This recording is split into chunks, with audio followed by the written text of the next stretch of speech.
Et merci beaucoup, Bob, hein. Merci à vous tous qui êtes à l'écoute de la fréquence maternelle en ce moment. Tu es mon espérance, hein. C'est le thème du marathon 2025, tiré du psaume 70, hein, selon la numérotation de la Bible hébraïque, hein, qui est reprise dans la version liturgique de la Bible. C'est le psaume 70, mais dans d'autres versions, comme la version grecque et latine, c'est le psaume 71. Psaume 70, donc, cinquième verset dit ceci: Seigneur mon Dieu, tu es mon espérance, mon amour dès ma jeunesse. Et c'est de ce verset-là que tiré le thème du marathon 2025. D'abord, le marathon, c'est quoi?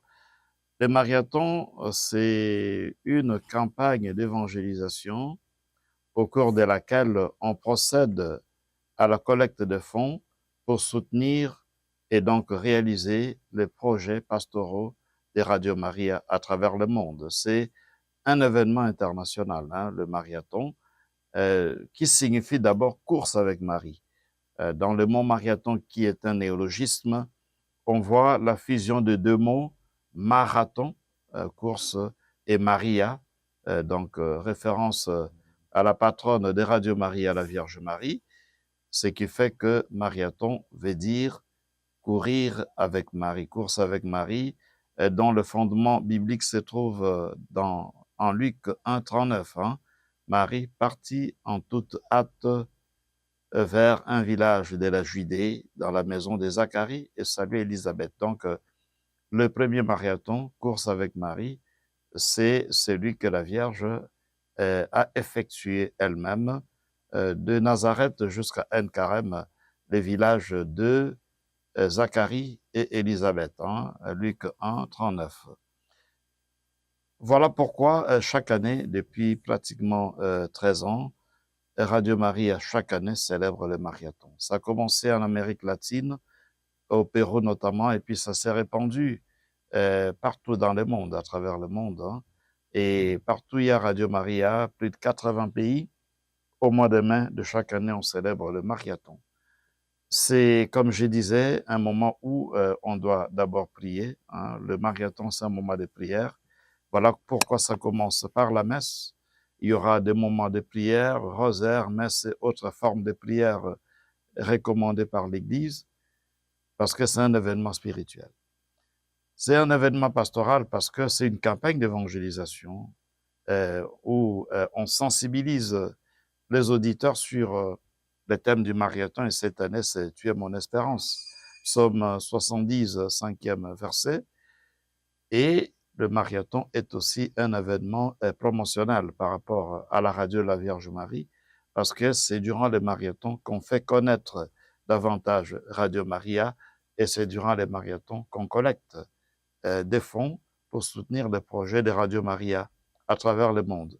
Alors, dans notre pays notamment, le projet de Radio Maria consiste à être implanté, à s'implanter dans les différents diocèses. Hein. D'ici la fin d'année, nous serons présents dans 21 diocèses, mais ce n'est même pas la moitié des diocèses dont regorge notre pays. Voilà pourquoi le marathon cette année a cet objectif-là, collecter des fonds pour que d'autres diocèses de notre pays puissent bénéficier de Radio Maria, mais les fonds à collecter devraient aussi permettre d'installer des panneaux solaires dans certaines stations de relais où Radio Maria fonctionne déjà, mais difficilement à cause de problèmes d'énergie. Et donc, il faudrait installer des panneaux solaires dans ces différentes stations de relais, comme on dit.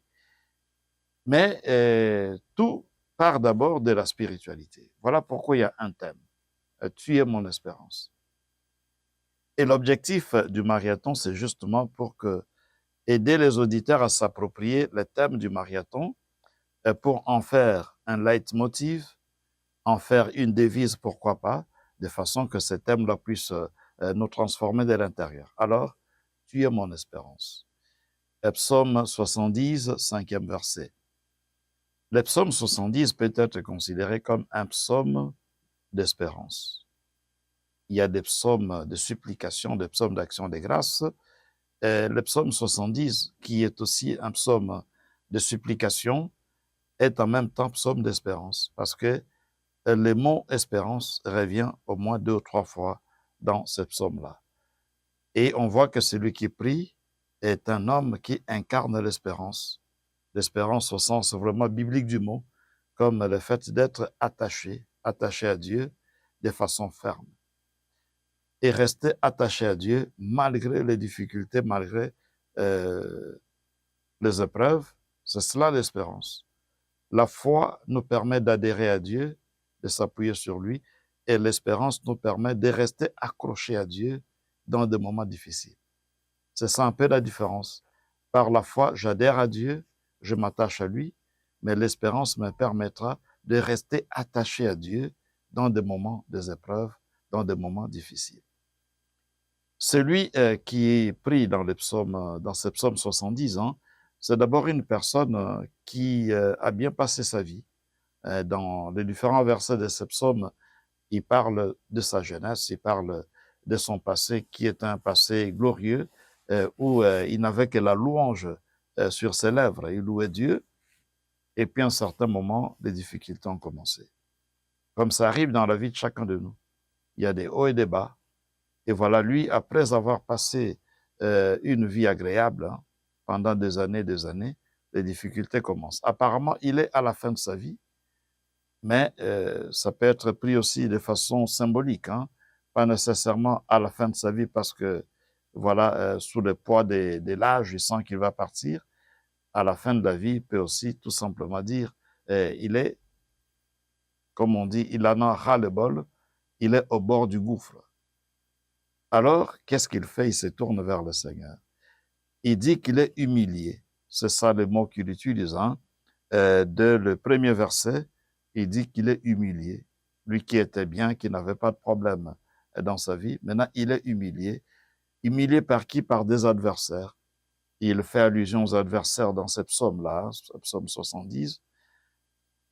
Et comme il est humilié, ce qu'il demande au Seigneur, c'est justement de les libérer.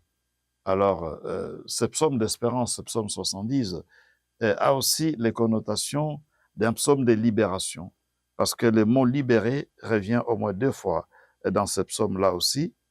Il demande d'être libéré, il demande la libération au verset 2e et 4e notamment, parce qu'il sent qu'il n'en peut plus.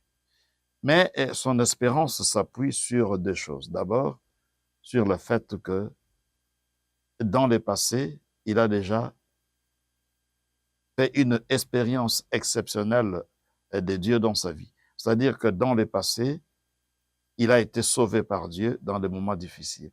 En fait, l'espérance a la mémoire.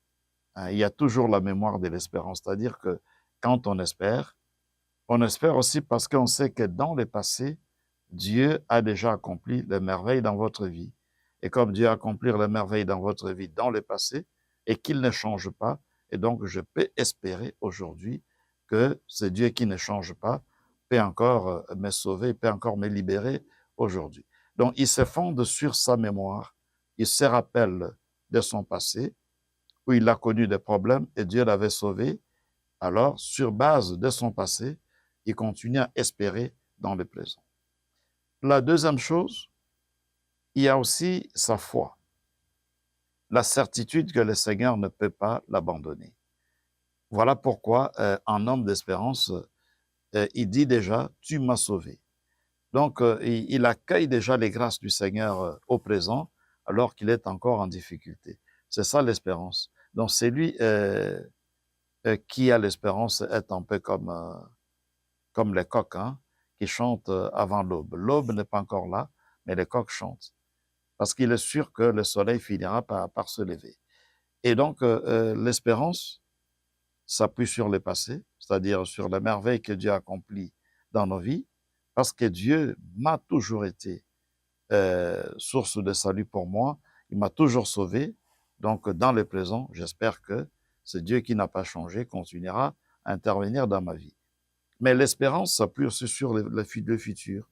Voilà pourquoi celui qui espère, il sait déjà que ce que Dieu lui réserve demain après-demain est déjà disponible aujourd'hui.